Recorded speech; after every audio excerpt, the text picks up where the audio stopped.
Chapter 21 then is a relatively short one that is a praise called the Eulogy of the Wrathful Deities, or to the Wrathful Deities. And the purpose is the continuum of the result as fully manifested in the mandala of wrathful activities. So Samittabhadra sings this eulogy. As previously we saw him sing praises, so now he's singing this particular eulogy for the wrathful ones. And so the actual verses are dedicated to the enlightened families of the Buddha body, Buddha speech, and Buddha mind, as well as Buddha attributes and activities. That is the pairs of Herukas and their consorts of the 5 Buddha families. These culminate in a eulogy to Mahotara, Heruka, and Krodishvari. The Heruka and consort together. So that is basically the essence of what is then this chapter. So looking at the text then, the first part says, the way the resultant kayas and wisdoms are praised. Then there's a brief explanation saying, having completed the deeds of the wrathful mandalas, to praise the self-appearing kayas and wisdoms in a state of rapture, the Bhagawan and assembly of the 5 Herukas and their retinues, as the great appearance of the mandala, sing this song of joy with passionate expressions. And then the explanation, going to the next page, we have the general praise to the 5 families.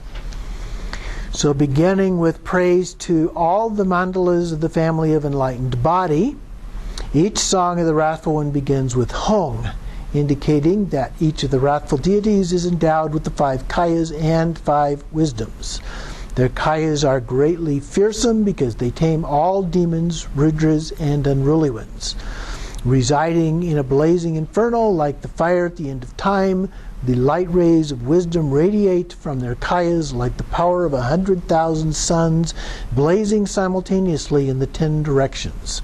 With swift, wrathful demeanors that petrify the unruly ones like 1,000 lightning bolts, they appear as great antagonizers to annihilate the vicious unruly ones by devouring them with their 4 white razor-sharp fangs.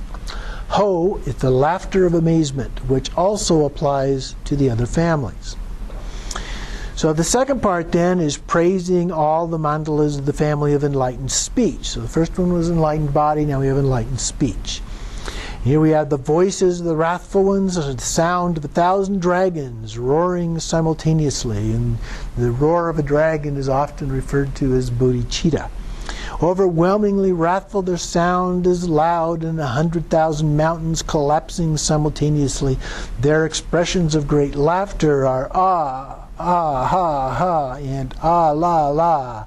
They pant with the force of a hurricane, greater than the winds at the end of time, intimidating and terrifying all unruly ones into their frenzy. Then we have third one, the praising the mandala of the family of enlightened mind. So we had enlightened body, enlightened speech, so now we have enlightened mind as follows.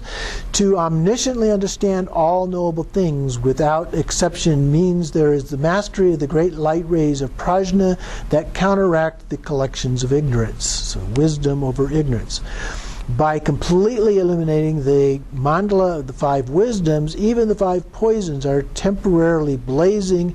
The nature abides as wisdom that fully subjugates the strength of ordinary passions. From this perspective of the Nirmanakaya then, now we move from enlightened body, speech, and mind to the Nirmanakaya aspect here. There are 2 parts, the omniscient wisdom of knowing the way that the nature abides, and the wisdom of knowing the way this appears.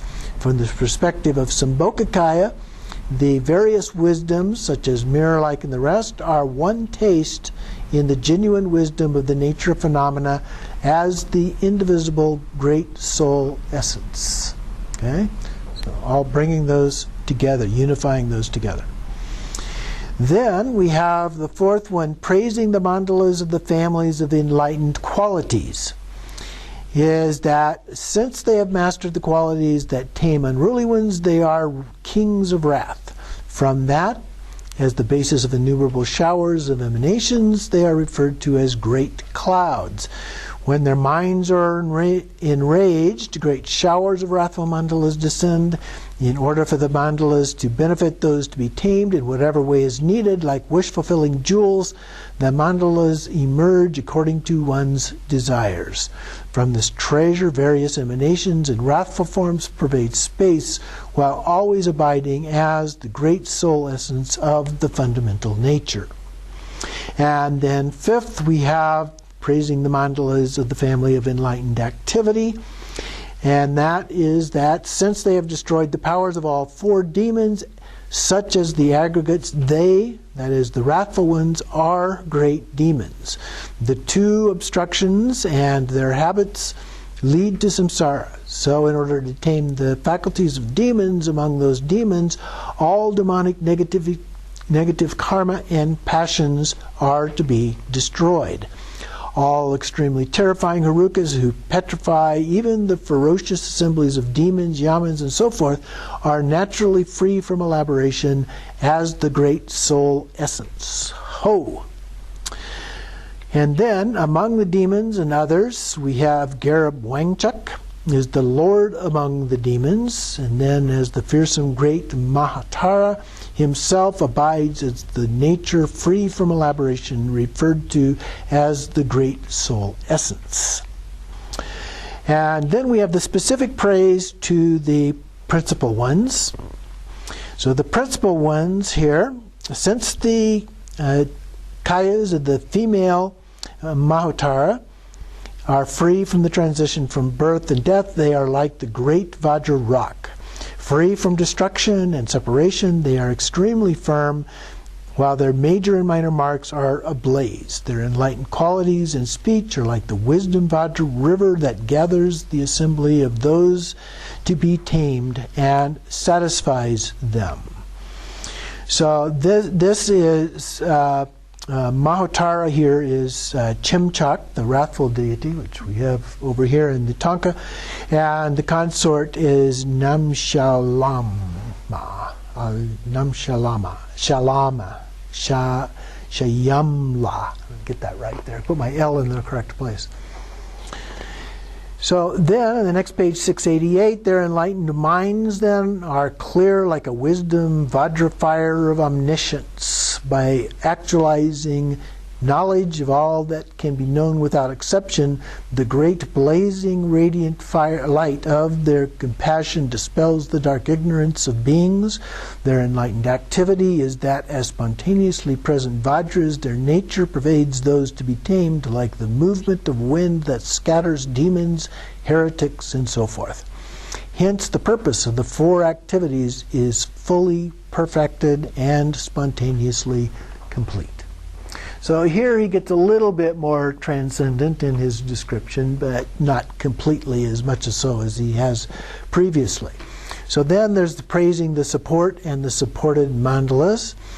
In the second paragraph, starting from Hong, greatly fearsome, blazing like the fire at the end of time in the root Tantra, until the great fearsome one is the great soul essence, Ho, is praised to the individual mandalas of the five Haruka families.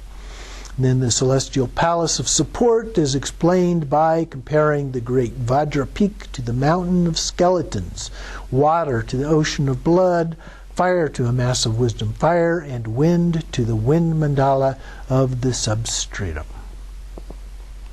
So that concludes chapter 21.